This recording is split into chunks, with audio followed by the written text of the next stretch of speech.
नमस्कार, astro with Radharani में आप सभी का बहुत बहुत स्वागत है। जैसा कि आप लोगों को पता है कि दिवाली का त्यौहार आने वाला है और धनतेरस का बहुत ही महत्व। धनतेरस के दिन जो भी उपाय किए जाते हैं बहुत माने जाते हैं। कहते ना कोई सा भी ऐसा उपाय करो तो रोड़पति भी करोड़पति हो जाता है।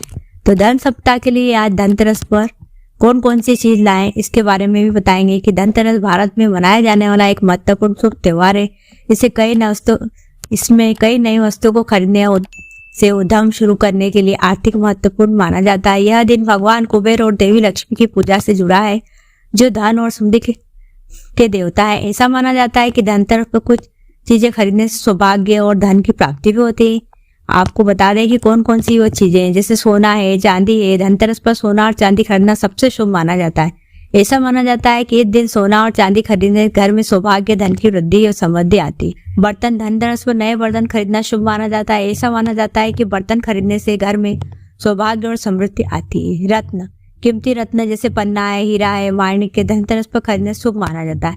ऐसा माना जाता है कि रत्न खरीदने जातक को जीवन में सौभाग्य, समृद्धि और सफलता की प्राप्ति होती है। झाड़ू, धनतेरस के दिन झाड़ू खरीदना बहुत ही शुभ माना जाता है। ऐसा माना जाता है कि नई झाड़ू खरीदने से घर में सौभाग्य और समृद्धि आती है। हिंदू पंचांग के अनुसार धनतेरस का दिन बहुत ही शुभ माना गया है, क्योंकि इस दिन माता लक्ष्मी, भगवान गणेश और भगवान कुबेर की पूजा करने से जातक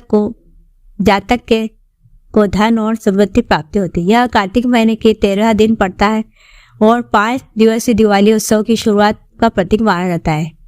धनतेरस अनुष्ठान करने की आर्थिक समृद्धि और आशीर्वाद लेने के लिए एक अत्यधिक महत्वपूर्ण माना जाता है। इसके अलावा दिन धनतेरस 2023 तिथि समय इस बार 10 नवंबर 2023 शुक्रवार को धनतेरस का त्यौहार मनाएंगे। इसे दिवाली की शुरुआत का प्रतीक माना गया है। धनतेरस पूजा करने का शुभ मुहूर्त शाम 6:19 से रात 8:23 तक रहेगा। पूजा की अवधि 2 घंटे 4 मिनट तक होगी। धनतेरस पर सोना चांदी खरीदने का शुभ मुहूर्त समय सोना और चांदी खरीदने का शुभ मुहूर्त माना गया है, क्योंकि ऐसा माना जाता है कि यह समृद्धि और सौभाग्य लाता है। आप अगर इस समय सोना चांदी नहीं खरीद पा रहे हैं तो आप 11 नवंबर 2023 को सुबह 6:40 से दोपहर 1:57 तक सोना चांदी खरीद सकते हैं। धनतेरस के दौरान सोना चांदी के सिक्के, गहने और बर्तन खरीदने से समृद्धि और सौभाग्य की प्राप्ति होती है। धन और समृद्धि की देवी माता लक्ष्मी को आशीर्वाद लेने के लिए कीमती वस्तुओं को खरीदने से पहले एक छोटी सी पूजा अवश्य करनी चाहिए। जैसे धनतेरस पर भगवान कुबेर की करे पूजा।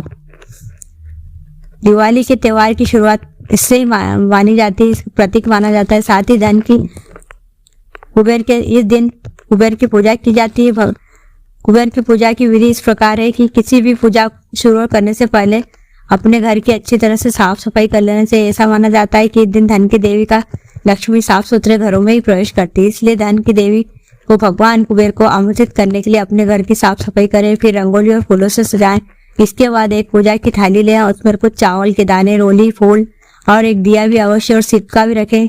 सभी पूजा की सामग्री एकत्रित कर लें। इसके बाद भगवान कुबेर की मूर्ति और फोटो के सामने दीपक जलाएं और भगवान कुबेर से इस मंत्र ओम ह्रीं श्रीं ह्रीं कुबेराय नमः इस मंत्र का जाप करें। कुबेर जी की कृपा पाने के लिए आप इस मंत्र को 108 बार भी जाप कर सकते हैं। आप इस मंत्र को 108 बार भी जाप कर सकते हैं। भगवान कुबेर की मूर्ति या फोटो पर फूल और चावल के दाने चढ़ाएं। यह सम्मान का प्रतीक माना गया है। पूजा के बाद कुबेर जी को प्रसाद के रूप में मिठाई और फल का भोग लगाएं। आप परिवार के सदस्य दोस्तों के बीच प्रसाद को वितरित भी कर सकते हैं। ऐसा माना जाता है कि धनतेरस को दान करने से सुख समृद्धि आती है। इस दिन माता लक्ष्मी, भगवान गणेश और भगवान कुबेर का आशीर्वाद पाने के लिए जरूरतमंदों को भोजन, वस्त्र, धन का दान करना चाहिए। धनतेरस से जुड़ी पवित्र कथा पुरानी है। इसके अनुसार एक गांव में धनी नाम का एक धनी व्यापारी रहता था। वो अपनी अपार संपत्ति, सोने और कीमती रत्नों से प्रति अपने प्रेम को पूरे गांव में मशहूर था। वह हर साल धनतेरस पर त्यौहार बड़ी धूमधाम से मनाता था और दूर दूर तक लोगों को भव्य त्यौहार देखने के लिए उसके धनीराम के गांव आते थे। एक बार जैसे ही धनतेरस की तिथि प्रकट आई, धनीराम ने हमेशा की तरह उत्सव की तैयारी शुरू कर दी। उसने अपने घर की रोशनी और फूलों से सजाया और उसने के नौकर उसकी कीमती सोने और चांदी के सामान को दिखाने के लिए ले आए। हालांकि इस साल धनीराम को लगा कि कुछ कमी रह गई। अपनी अपार संपत्ति के बावजूद वह संतुष्ट नहीं था। एक दिन धनीराम ने गांव में एक संत के बारे में सुना है जो आध्यात्मिक मार्गदर्शन प्रदान करने के लिए आते थे। उनकी सलाह लेने के लिए फैसला किया। संत ने धनीराम को धनतेरस पर अपनी कुछ संपत्ति गरीबों को जरूरतमंद को देने की सलाह दी। धनीराम पहले तो हिचकिचाया, लेकिन संत ने उसे समझाया कि सच्चा सुख तो संतोष देने से मिलता है, केवल लेने से नहीं। धनीराम ने संत की सलाह पर पालन किया और धनतेरस पर कुछ संपत्ति का दान करने का फैसला किया। उसने गरीबों में जरूरतमंद को कपड़े, भोजन और पैसे बांटे। इसके बाद वो संतुष्टि का अनुभव किया। इससे पहले कभी नहीं महसूस हुआ था। इसी दिन से धनतेरस का हर साल धनतेरस शुरू कर दिया गया। अपनी दोस्तों और रिश्तेदारों को भी यह सलाह दी गई। धनतेरस न केवल धन का उत्सव बल्कि देने और करुणा का उत्सव भी माना जाता है। धनतेरस पर यमदीप का महत्व। धनतेरस के दिन धनवंतरी देव की पूजा की जाती है। साथ ही खड़ा धनिया लाने का भी बहुत महत्व है। आप खड़ा धनिया घर में भी उगा सकते हैं। इसका बहुत ही महत्व है। यह उपाय आप छोटे छोटे अवश्य कीजिए। अगर आपको हमारा ये वीडियो पसंद आता है तो प्लीज वीडियो को लाइक करें, शेयर करें, सब्सक्राइब करें, प्यारी प्यारी कमेंट भी कीजिए। अगर आप हमसे कुंडली का विश्लेषण कराना चाहते हैं तो हमारा नंबर इस प्रकार है 9340479471।